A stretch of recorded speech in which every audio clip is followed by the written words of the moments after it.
Gente, vamos começar o programa de hoje falando sobre essa questão do início de período de chuvas. Essa é uma época excelente, recomendada pelos pesquisadores para a formação de pastagens. Depois da escolha da espécie da forrageira, o produtor precisa preocupar-se então com a implantação do sistema. O pesquisador da Embrapa, José Alexandre Agiova da Costa, apresenta ao produtor alguns tópicos que merecem uma atenção especial nessa etapa. Vamos começar então com o diagnóstico. O diagnóstico é a base de uma boa formação de pastagem, pois ele te dá as informações sobre as dificuldades locais que podem então impedir o desenvolvimento da pastagem. Esse processo também ajuda a identificar áreas de maior fertilidade que são adequadas para a formação do pasto. Entre os principais empecilhos, o pesquisador destaca a presença de plantas forrageiras e cupins. O diagnóstico também avalia qual maquinário é mais adequado para a utilização, se um mais pesado ou um mais leve, dependendo do nível de impedimento do terreno. Fabrício de Oliveira Andrade, engenheiro agrônomo, especialista em formação e manejo de pastagem, fala também sobre a importância do diagnóstico. Acompanhe. O primeiro passo na formação de uma pastagem é imprescindível a análise de solo. Então, um técnico capacitado, ele deverá fazer a coleta das amostras de solo. Se o produtor souber também fazer, pode. Ele vai coletar as amostras de solo, vai mandar essas amostras para o laboratório responde com laudo e o agrônomo ou um técnico capacitado interpretar esta análise de solo e, diante disso, fazer as recomendações de calagem e adubação para o pasto. As práticas conservacionistas são o próximo passo. Com base no diagnóstico, o produtor pode tomar medidas para adaptar a área para a formação da pastagem, como curvas de nível e terraços para melhor escoamento da água. Esse tipo de medidas evitam a erosão e ajudam no armazenamento da água no solo. Essas práticas mantêm a biologia do solo ativa, fazendo com que ele tenha mais fertilidade e aumente a quantidade de nutrientes.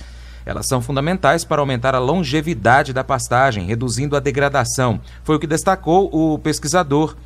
No caso dos terrenos com declive a partir de 3%, o pesquisador José Alexandre aconselha a construção de terraços de base larga e abaixo de 1 metro de altura para facilitar o trânsito das máquinas e dos animais. Ele destaca também que é necessário fazer um acompanhamento constante para realizar correção de calcário, gesso para elevar o pH do solo.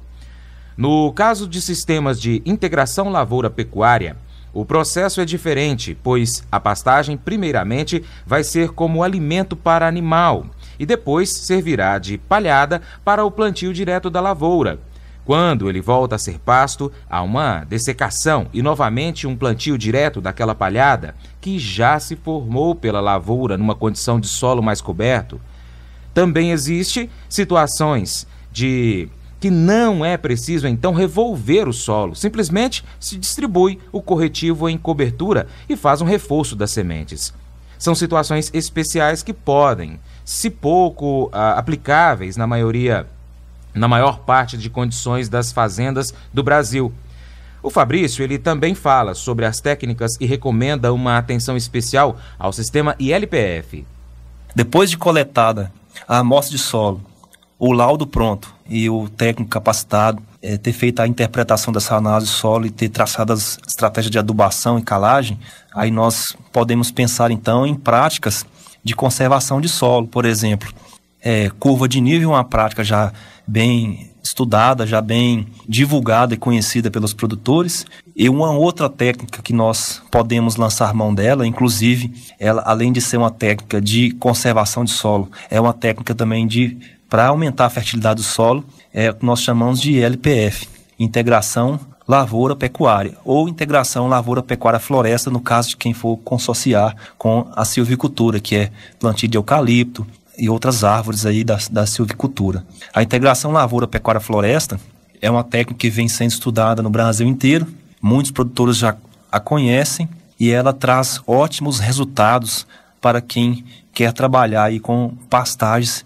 bem manejadas, porque além de conservar o solo, ela é uma simbiose entre as forrageiras, entre culturas que serão plantadas, como milho, soja ou o próprio feijão, e a planta que vai ficar depois, no caso da forrageira, braquiária, mombaça, tanzânia e aí por diante. Então, a integração lavoura-pecuária é uma técnica que nós devemos colocar muita atenção, porque ela vem trazendo ótimos benefícios aos pecuaristas do Brasil.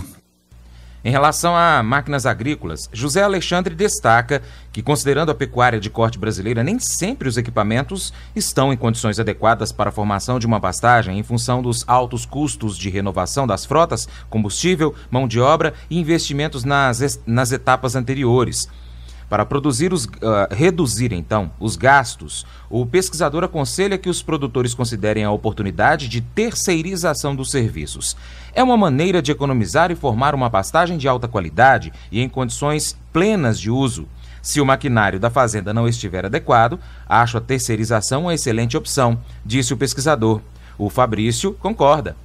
O maquinário, ele é bem simples, até porque o pecuarista, às vezes, ele não tem tanto maquinário quanto o agricultor, quanto aquele lavourista.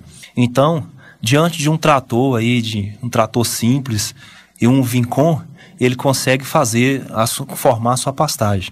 Um técnico deve ir lá também, da mesma forma, um técnico capacitado, fazer a regulagem deste vincom para cair a quantidade certa de sementes por hectare. Nós recomendamos em torno de 15 a 20 quilos, em média, de sementes por hectare nas forrageiras.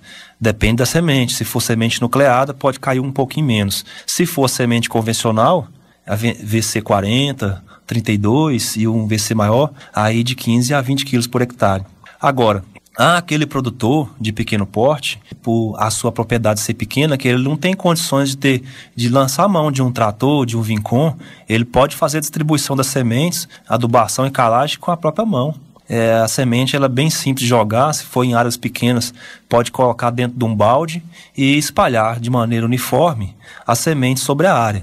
Agora, lembrando uma coisa muito importante: após jogar a semente na área, é importante fazer a cobertura dessa semente. Isso não deve ser feito jogando camadas maiores que 5 centímetros sobre a semente. Falando de uma maneira mais simples, você pode amarrar no rabicho do trator galhadas de pau, pneu velho. E, se quiser fazer uma coisa mais profissional, nós podemos passar até um rolo compressor sobre as sementes após ela ter caído ali no chão. Há produtores, pela facilidade, que gostam de passar uma grade niveladora fechada, também dá. Mas lembrando que toda semente, ela gosta de aperto, por ela ser uma semente muito pequena, semente das pastagens, braquiarão, tanzânia, mombaça e aí vai, ela cai na terra. Então, quanto mais a gente aperta ela, por exemplo, no caso, passar o rolo compressor, mais eficiência no nascimento nós vamos ter. Então, lembrar desses pontos, desses fatores que contribuem, até porque, se a semente ficar descoberta, nós corremos o risco de a chuva levar e até ataque de pássaros, que vai comer essa semente e ela não vai nascer, lógico. Fabrício, quais critérios o pecuarista deve adotar para escolher a melhor forrageira para a sua propriedade, para que ele possa escolher o melhor sistema de manejo? Essa pergunta ela é muito oportuna e a maioria dos produtores não faz essa pergunta aos técnicos e acaba depois errando. Por exemplo, se você tem um solo de baixa fertilidade e está sem recurso financeiro para investir em adubação e calagem, é melhor que nós lancemos mão de forrageiras mais resistentes, como braquiarão.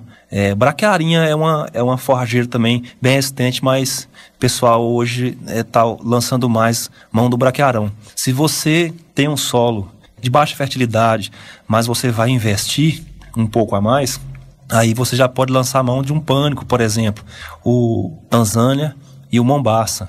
Agora, quando usar a tanzânia e quando usar a mombaça? Nós recomendamos que o produtor, quando vai fazer uma pastagem mais extensiva, por exemplo, ele não vai usar piquete, ele vai jogar a semente e vai deixar lá. Então, nós recomendamos que ele use o tanzânia, porque entorcera menos, dá menos talo, ele rende um pouco menos do que o mombaça. Agora, quando o produtor vai formar a pastagem e vai fazer um manejo mais profissional, com piquete e às vezes até com irrigação, aí nós recomendamos o Mombaça, porque o Mombaça, ele é um capim que ele dá altos rendimentos de massa por hectare, porém ele tem que ser bem manejado, porque se ele não for bem manejado, ele vai entorcerar muito e a relação folha-caule, ela vai ficar um pouco desequilibrada. Ele vai ficar com muito talo, vai engrossar demais os talos e vai dar pouca folha no caso de falta de manejo.